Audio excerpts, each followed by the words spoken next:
Hey, what's up, YouTubers? Corey here again. Made a video a few weeks ago on my new Kaku WAHOO, and I checked it a couple weeks later and had like 25 views. Figured, right? So got an email yesterday from actually a watcher. It said he enjoyed my video and took a couple ideas from it. And when I looked again, I actually had 170 views. So I was like, wow. So I thought I'd do another video, do a quick update for you. I've had it in the water a couple times since then, and changed a few things up. So I'll let you know, and I'll start up here in the front. In the storage bin, I actually, from the other video, I had a bucket in the back, put my cast net in and everything. So basically what I did is I just turned this into my little cast net holder. I really ain't got much else to put in there, so I did that, kind of freed up a little space in the back. Another thing I did was, the first video, I had a storage bin in here, a gray storage bin, and when I went out, I was realizing that I didn't have as much foot space as I wanted. Took up too much room, so I took it out of there, and actually the tie down I had that was holding it in, I just shortened it up and put it in here. It's actually perfect to hold my paddle now when I'm standing and trying to cast, so that works out awesome. And instead of using that gray box, I went to Harbor Freight and I bought this little container, man. Probably the best 12 bucks I've spent on my kayak so far. It's pretty awesome. It came yellow and black. I did a little spraying just to make it look a little more better, you know. And but up top, keep all my stuff, just enough room to hold all my goodies. And then what's really cool is that this part here folds down, and when it does, it's got the 4 different crates in there, and each one's got all my gear, my hooks and my weights, and all my fishing stuff, man. I can't show you my secret stuff, but I just wanted to show you that this is what I'm using instead. So if I'm sitting down fishing or whatever, I keep it up here in the front where I was keeping the other one, and if not, if I'm paddling around or doing my thing, standing up or what have you, then I just store it back here in the back.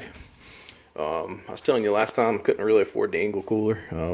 Didn't know about the Coleman, but I tell you what, man, it works out perfect. 30-quart Coleman fits back there just like the Engel would, and it did real good. Do a couple of rod holders on there. I actually just use one for my net and the other one for a rod while I'm going, and then I still got the rod holder. You know, here I always take out a couple of them, and of course, then I got my fish measure and my life jacket back here behind my seat. The seat turned out to be super comfortable. I actually loved it. I love the idea that it actually ties down, bolts down in each corner, and makes it so much more sturdy, especially with a big boy like me trying to stand and sit.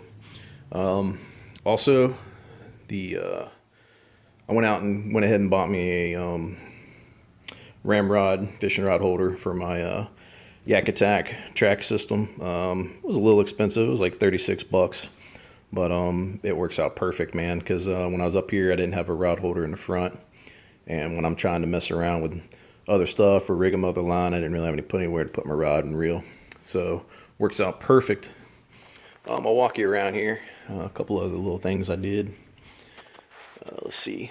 Well, with here, it's built out for the power pole, which are like 600 bucks. So what I think I'm going to do is I'm going to rig this up and use the whole system for a trolling motor, and I'm going to rig it to where I can use the foot pedals to control the trolling motor. Once I get that going, I'll let you know. But as of right now, I ain't got that done. The anchor system with the retractable line worked out great. I did tell you last time that I had the lever lock anchor trolley on here, which was super awesome. If you guys don't have one, then I would recommend it, because it just makes life so much more simple, especially when you can just set it where you want it and lock it down and not worry about it anymore. A couple things I did do. I told you that they had the pre-drill holes. I wasn't too happy with the length of it, so what I did is I went ahead and kept this one in the pre-drill hole it had, and then just added the second hole. And then on the front end, I did go ahead and extend it out about a foot from where the pre-drilled hole was, and second time out it worked a lot better. So I like that a lot. Also on here, the handle I was telling you, once I put these other fasteners on here, it worked out perfect. This sucker don't move, it don't go nowhere. One thing I did realize is that the holder for the paddle has a screw in here that this locks down on was getting in the way. So I went ahead and removed it. It was getting in the way of the anchor trolley. So I went ahead and removed it because I don't really keep anything over here anyway. And this thing I just I tuck in, and then I put my fish grips and my pliers on there so they don't fall out on me. Worked out pretty good. Other than that, man, I actually love this thing. I've taken it out a handful of times now, and so far so good. Super stable. I'm about 240 pounds, so I'm no little boy, and I get on there and I can stand and paddle, stand and cast, and works out perfect. So appreciate you watching the first video, and now the second one. I'll throw it out there for you. One more thing I did get that actually turned out pretty cool was somebody showed me you can go to the dollar store, man, and get a $1 cutting board, and that thing worked out perfect. I used it a couple different times. That way you're not trying to cut the bait on your floor. So any questions, man, throw them on there, and if you like it, awesome. Appreciate your time. Take it easy. Good fishing.